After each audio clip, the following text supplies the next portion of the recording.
I'm Rana here. Today, I will be discussing the political self. For a learning outcome, students will be able to recognize the distinct identity we have as Filipinos and learn about some of our roles and responsibilities as a Filipino. These are the subtopics of the lesson for today. First, introduction of political self, developing a Filipino identity, values, traits, community and institutional factors. Second, aspects in developing Filipino identity. Next, establishing a democratic culture. Fourth, who are we as Filipinos? And lastly, the citizens' duties and responsibilities. Before I start, I want you to pause for a minute and think about this question. Who am I as a Filipino? You can write it down on a piece of paper or you can just pause for a while and reflect. Let's proceed. Introduction of political self, developing a Filipino identity, values, traits, community, and institutional factors. Understanding the self requires us to understand who we are in relations to the community. In this topic, let's answer the question, who am I as a Filipino? For a long time, Filipino behavior has been analyzed and interpreted in the light of Western theories. Let's now examine Filipino identity in the eyes of Filipinos themselves. In this lesson, I will go through the distinct identity we have as Filipinos, particularly the traits and values we have in common amidst our diversity in culture. I will also discuss some of our roles and responsibilities as a Filipino. Aspects in developing Filipino identity. Individual attitudes, values, and traits. Collective action, shared vision, means of sustainable future, and the link to generation has been crucial in the construction of identity and sense of belonging in the democratic standpoint. The level of individual, community, and institution are primary factors that come into play in the building of an identity. Citizenship, or being a Filipino, serves as a cognitive and motivational basis for one's beliefs and behavior. There are three aspects in developing Filipino, and these are individual attitudes, values, and traits. Second, institutional factors. And third, macro factors at the societal level. First is the individual attitudes, values, and traits. If your course is psychology, you'll have a subject called Filipino Psychology or Psikolohiyang Pilipino. In this subject, there will be an in-depth discussion of different attitudes, values, and traits of the Filipinos. It endeavors to study Filipino characteristics, interactions, among others, utilizing the experience, thought, and orientation of the Filipinos, based on the full use of Filipino culture and language. I will discuss two core values and traits of Filipinos, which are utang na loob and bahala na. First is utang na loob. Filipinos are known to value interpersonal relationship. Filipinos seek to act on their utang na loob to exchange the favor that they have earlier received as a means to maintain smooth interpersonal relations with others in the community. It means gratitude and solidarity. Bahala na. Bahala na originated from Bathala na, where our ancestors would leave everything to Bathala, the god they worship.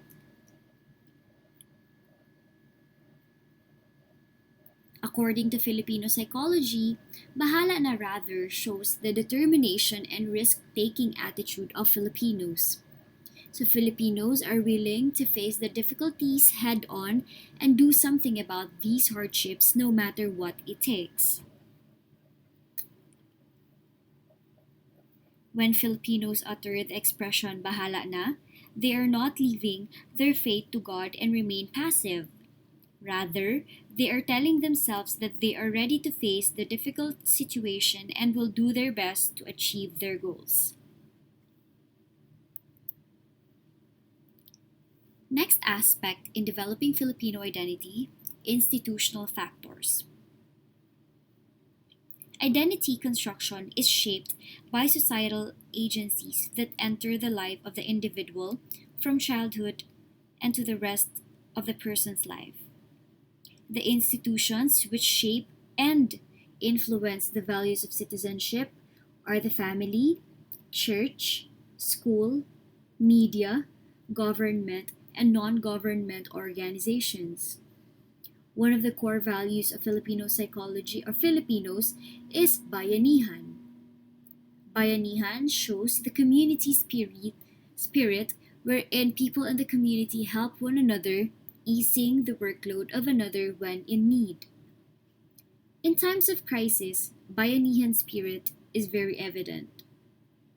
I had the opportunity to witness this when we were deployed for how many days in different parts of southern Mindanao when series of earthquakes struck last 2019. We gave psychosocial support to the kids in Makilala, Tulunan, Magsaysay, and Hagonoy. And it's not just us who gave help. There were private entities and local government units that gave assistance to the people. Lastly, aspects in developing Filipino identity, macro factors at the societal level. At the macro level, the factors that come into play in creating values vary according to the definition of society. At least two sublevels coexist: the immediate community, which one readily identifies oneself, and the larger, less intimate grouping, which one is a member, but inactive or detached. In the immediate community, one might identify as a part of an indigenous community, so they have their own set of values and shared goals. Government decisions hardly affect them, and basic services are out of their reach. Next is establishing a democratic culture. Sense of community, public good, and empowerment of people are considered in the development of democracy agenda. Democratic agenda focuses on the political and social requirements of effective citizenship. It proposes the following agenda, so it has five agenda.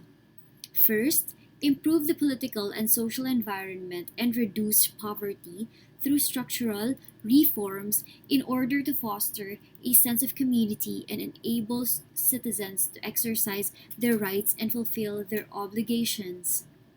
Second, continually re-examine societal institutions responsible for value formation so that they can inculcate rather than indoctrinate demo- uh, demo- democratic citizenship values.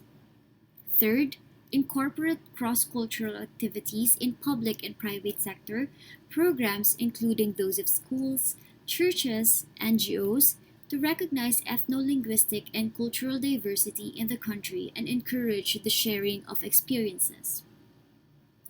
Fourth, further promote the use of Filipino and Philippine languages in all transactions to enable the articulation of citizenship and democratic views and values. Lastly, continue to harness institutional as well as informal mechanisms that open space for the exercise of citizenship and democracy.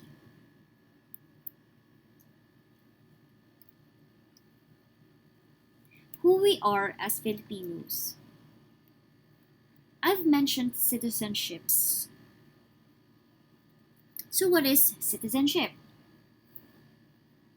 Membership in a political society is called citizenship. So, citizenship denotes a reciprocal allegiance between the member of the state and vice versa. The 1987 Constitution, Article 4, Section 1, provides us the list of those who are considered Filipino citizens. First, those who are citizens of the Philippines at the time of the adoption of the 1987 Constitution. Second, those whose fathers or mothers are citizens of the Philippines. Third, those born before January 17, 1973, of Filipino mothers who elect Philippine citizenship upon reaching the age of majority. And lastly, those who are naturalized in accordance with the law. The citizens' duties and responsibilities. We have rights that we enjoy as citizens, but with these rights come with duties and obligations to the state and to our fellow citizens. First, register and vote. The right of suffrage is a sacred obligation. Voting is an exercise of independent and wise judgment to choose the most qualified and fit to serve the country. So please vote for someone who is competent and has a proven track record of integrity. So don't vote for someone who is just popular. As much as possible, research. And always remember, don't just exercise your right to vote, maximize it. So please register before September 30. Let's vote next year. Second, uphold the Constitution and obey the laws. By upholding the Constitution and obeying the laws, we are promoting the welfare of the country and our fellow citizens. So if you're asking how can I contribute to the betterment of the Philippines, one of the best answers would be obey the law, rules, and regulations of the state. And lastly, respect the rights of others. So the rights that were given to us do not give us the unrestricted license or permission to exercise these to the detriment of others. So thank you so much for listening to my lecture. I hope you've learned something from me. So thank you and God bless.